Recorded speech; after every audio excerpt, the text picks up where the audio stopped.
Bienvenue dans ce journal. À la une, après le SINAMAC, le syndicat de magistrats du Congo, SIMCO, a aussi vivement dénoncé l'ingérence répétée du ministre de la Justice dans le fonctionnement du pouvoir judiciaire.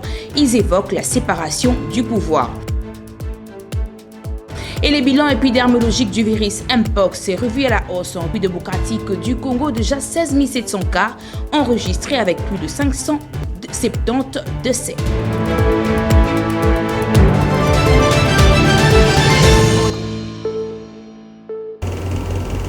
En premier lieu, dans ce journal, on aborde l'audience du président de la République, Félix-Antoine Tshisekedi, accordée à une délégation britannique conduite par Ray Collin à la Cité de l'Union africaine. Cette délégation était porteur d'un message nouveau, celui de faire avancer le partenariat RDC-Royaume-Uni. Suivez. Le Royaume-Uni s'engage résolument à soutenir les efforts de paix entrepris dans le cadre du processus de Luanda afin de ramener la paix dans l'est de la RDC. Au cours de l'entretien avec le président de la République Félix-Antoine Tshisekedi Tshilombo, Lord Collins, ministre d'État britannique pour l'Afrique et les droits humains, a réitéré la volonté de son pays, le Royaume-Uni, à faire respecter l'intégrité des frontières de la République démocratique du Congo. Reconnaître le progrès avec le cessez-feu entre le Rwanda et la République démocratique du Congo. Il était en Angola directement avant cette visite et il a parlé avec le président Lorenzo. Et nous sommes du côté du Royaume-Uni vraiment engagés à soutenir les processus de paix entre les deux pays, avec l'objectif à long terme vraiment de soutenir cette paix. On sait que c'est pas facile, mais nous sommes engagés vraiment à soutenir et à maintenir l'intégrité des frontières de la RDC.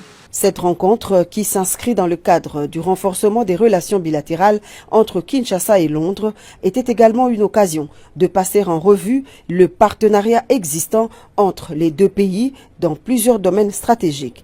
Thérèse Kayikwamba est ministre des Affaires étrangères. Beaucoup de secteurs ont été évoqués dans les échanges entre son Excellence Monsieur le Président de la République et son visiteur venu du Royaume-Uni, le ministre des Affaires étrangères pour l'Afrique. Ils ont parlé d'investissements déjà en cours et d'accords signés dans le domaine de la sécurisation des aéroports, mais aussi d'investissements dans les domaines stratégiques comme les ressources naturelles, avec un accent particulier sur la transformation des produits premiers avant leur exportation.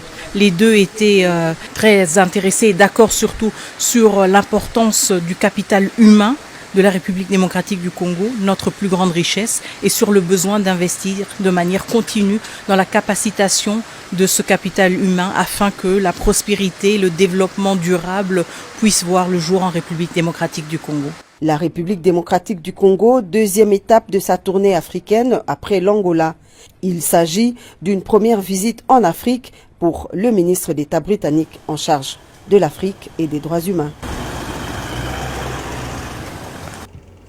Lors d'une réunion à Kinshasa entre le vice-premier ministre en charge de l'économie nationale et les acteurs économiques axés sur l'amélioration du pouvoir d'achat des Congolais, les principaux importateurs de la RDC ont exprimé leur soutien aux mesures prises par le gouvernement contre la vie chère. Les détails dans ces commentaires de Richard Nawej.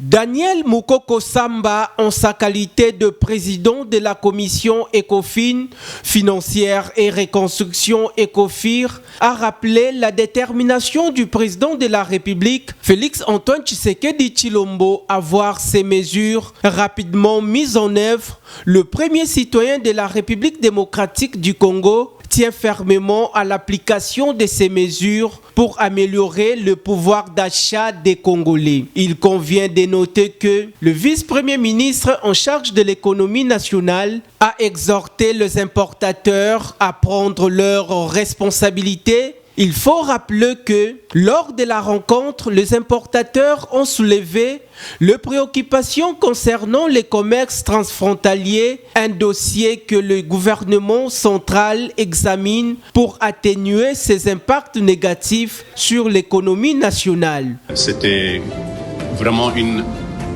réflexion à haute voix. C'était pas vraiment par la force, au contraire. On a chacun à donner son point de vue. La réduction du prix, la réduction des prix de vente et la réduction des charges, ça nous arrange parce que nous aussi, on fait partie de cette population. Donc, et la population a un pouvoir d'achat très faible. Une fois que les produits vont coûter moins cher, ils vont consommer plus, au contraire. Donc, ça va augmenter même le chiffre d'affaires en termes de volume. Donc, les travaux vont continuer et ensemble, espérons qu'on pourra arriver à un bon résultat pour l'amélioration du pouvoir d'achat de la population. Le patron du secteur de la politique économique en République démocratique du Congo a rassuré que ce processus de réduction de prix de produits de première nécessité se poursuivra conformément à la volonté du chef de l'État, Félix Antoine Tshisekedi Tshilombo. Et le ministre de Finances, Doudou Fwamba, engage le régie financière dans une lutte contre le coulage de recettes avec la signature de contrats de performance dans les établissements publics de l'État afin de booster la caisse du Trésor public dans le but d'aider le gouvernement siminois à la matérialisation de tous les projets initiés. Nous devons mettre un accent particulier dans les renforcements de capacités. Nous devons former nos agents. Nous devons assurer une mobilité de nos ressources humaines. Nous devons les mettre dans les conditions de travail.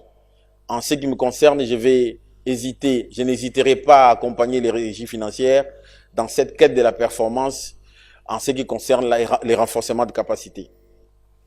Vous allez également constater que nous allons mettre un accent particulier sur les réformes.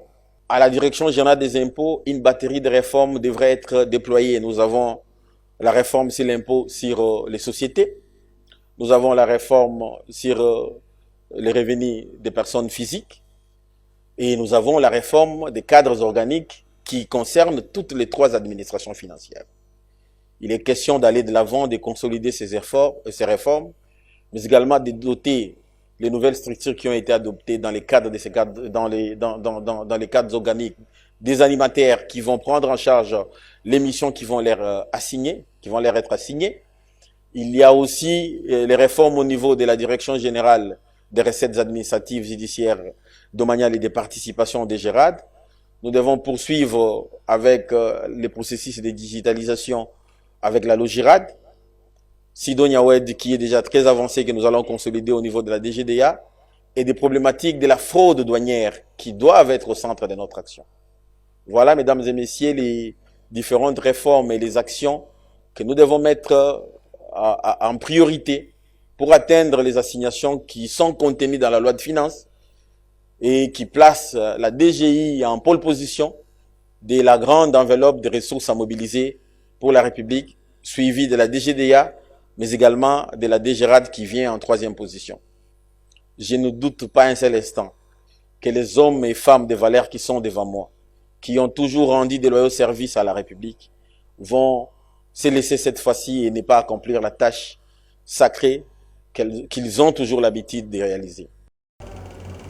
Et en rapport avec la justice au niveau national, après le SINAMAC, le syndicat de magistrats du Congo SIMCO a vivement dénoncé lundi 19 août dernier l'ingérence répétée du ministre ayant dans ses attributions la justice en RDC, Constant Mutamba, dans le fonctionnement du pouvoir judiciaire. Dans un communiqué rendu public, cette structure de personnel judiciaire de la RDC accuse le nouveau locataire de la justice congolaise de s'établir en administrateur principal de ces secteurs en violation de la séparation de pouvoir garantie par la Constitution de la République.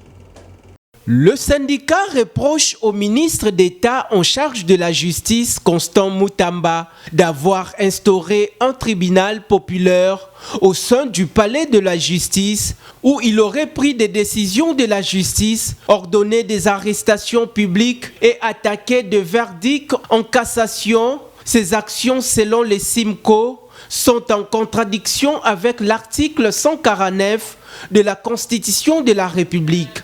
qui interdit la création des tribunaux extraordinaires ou d'exception sous quelque dénomination que ce soit. Il s'y est d'épingler que le ministre est également accusé d'avoir libéré des détenus de manière conditionnelle à la prison centrale de Makala et à la prison de Kisangani, sans la présence des procureurs généraux, ce qui constitue une violation de l'article 150 de la Constitution du pays qui interdit au pouvoir exécutif de donner des injonctions aux juges dans l'exercice de leurs fonctions.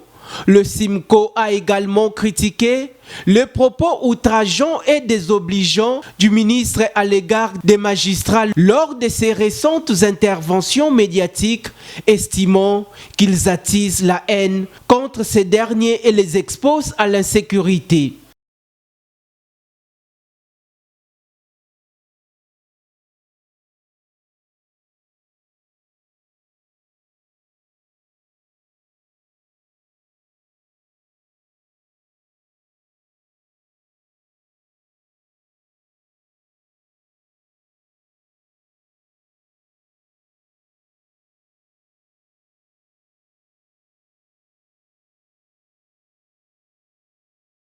Située dans la partie est de la République démocratique du Congo, la province du Sud Kivu est l'une des plus sévèrement touchée par l'épidémie de Mpox, autrement appelée variole des singes.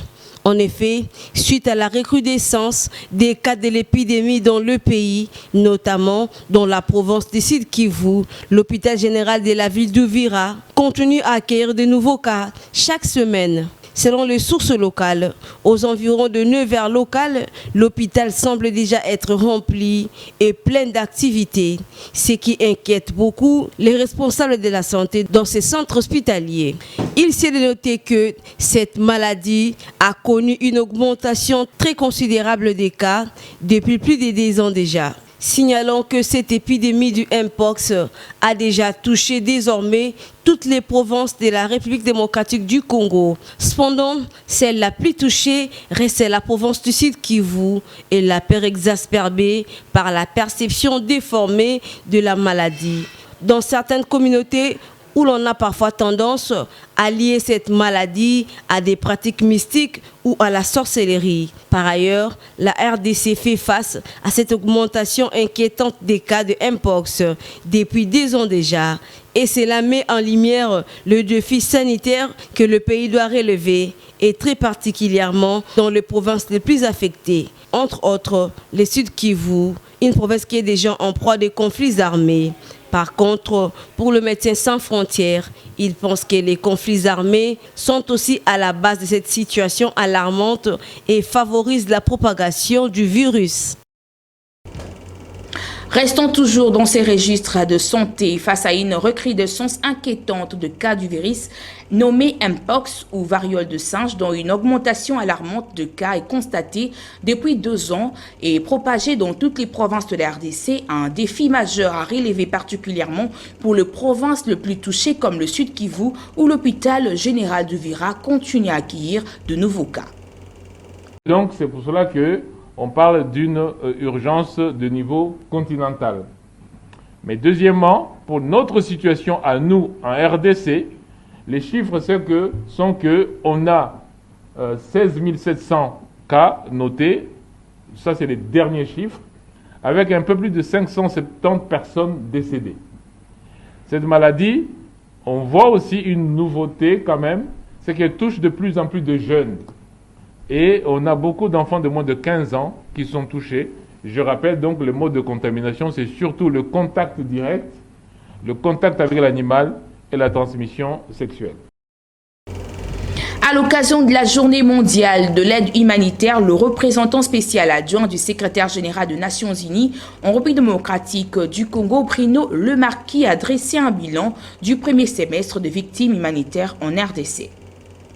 Bruno Le Marquis a exprimé son inquiétude face à l'augmentation des attaques contre le civil et les acteurs humanitaires dans le pays. En effet, au moins 200 incidents ont été directement ciblés les humanitaires sur le terrain. et 11 autres ont été enlevés seulement au cours de ces premiers semestres de cette année 2024.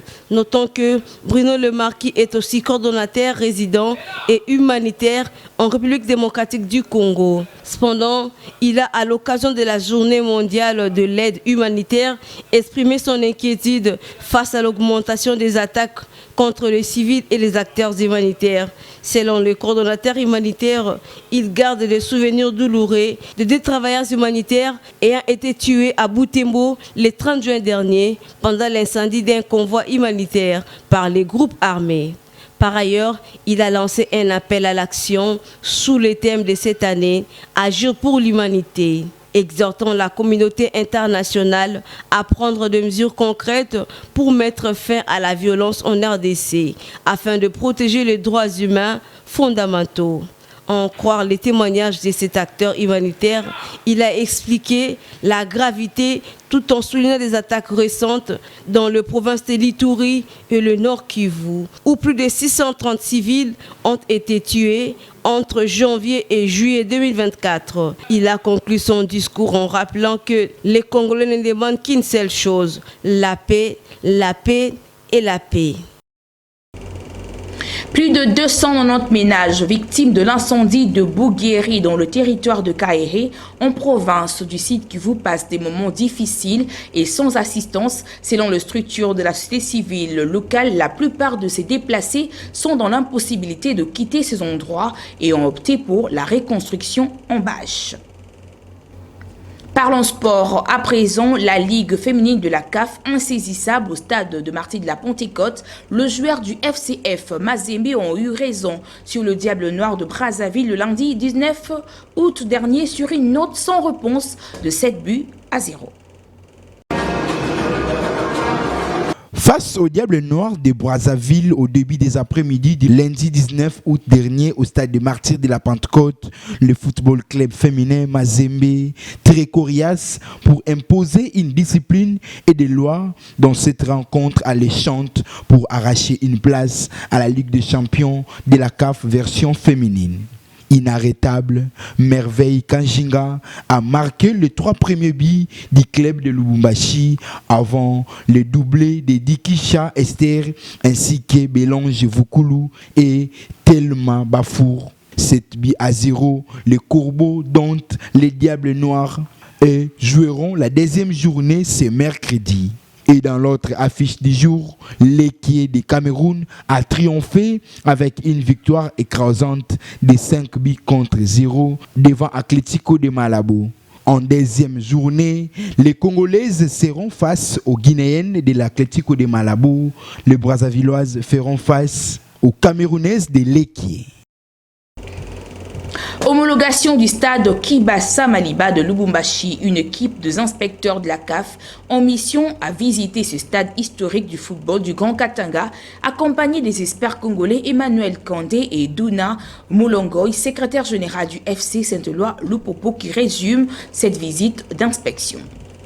Comme vous le savez, Lupopo, qui est engagé en compétition africaine et qui va entrer en lice au deuxième tour préliminaire au mois de septembre, souhaite livrer ce match à domicile. Et le stade qui a été choisi, c'est le stade Frédéric Kibasa Maliba. Ce stade qui n'a jamais été homologué par la CAF. Plusieurs missions d'inspection sont passées et beaucoup de recommandations ont été formulées. Par les efforts du gouvernement provincial, on a constaté que beaucoup de choses ont changé. On nous a recommandé un gazon synthétique homologué, il a été proposé, des bancs de touche standards, des vestiaires et consorts. Et là, la CAF nous a envoyé des inspecteurs officiellement. Ils vont procéder à l'inspection pour voir si oui, la CAF peut nous autoriser de jouer ici au stade Kibasa.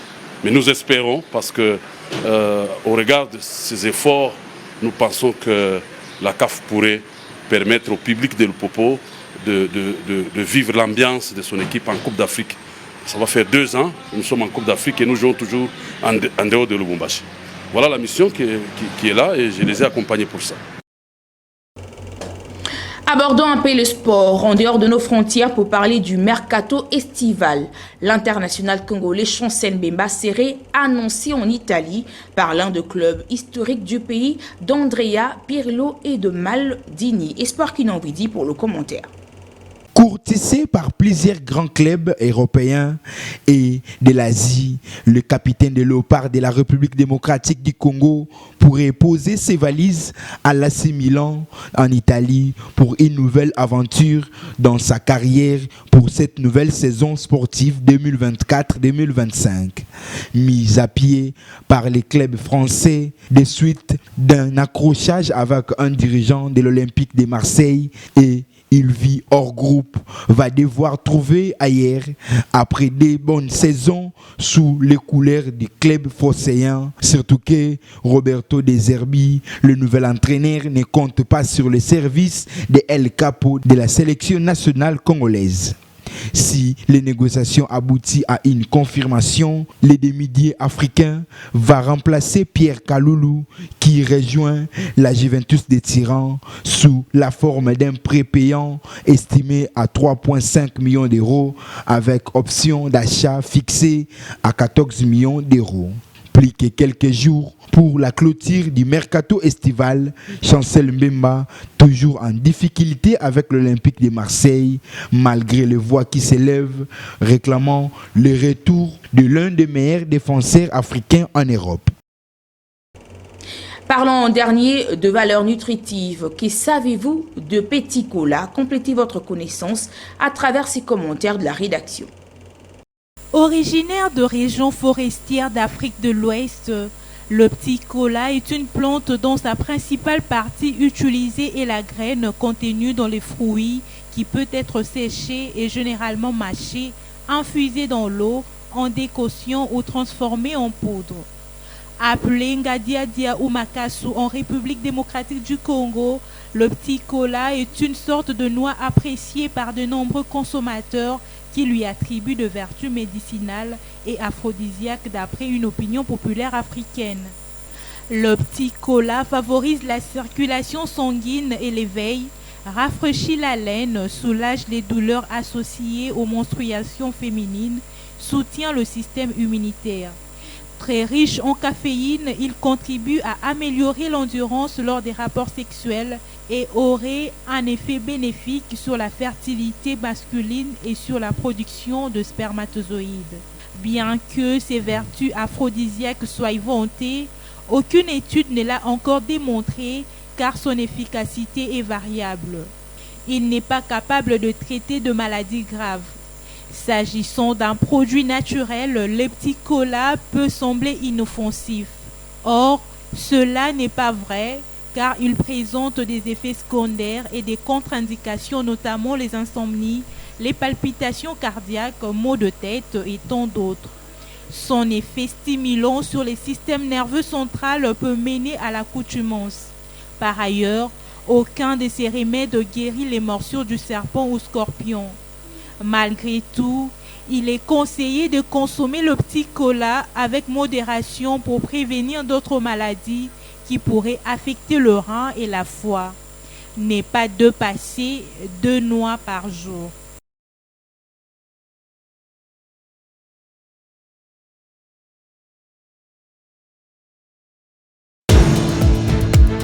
Après le SINAMAC, le syndicat de magistrats du Congo, SIMCO, a aussi vivement dénoncé l'ingérence répétée du ministre de la Justice dans le fonctionnement du pouvoir judiciaire. Ils évoquent la séparation du pouvoir. Et les bilans épidermologiques du virus Mpox est revu à la hausse en République démocratique du Congo, déjà 16 700 cas enregistrés avec plus de 570 décès.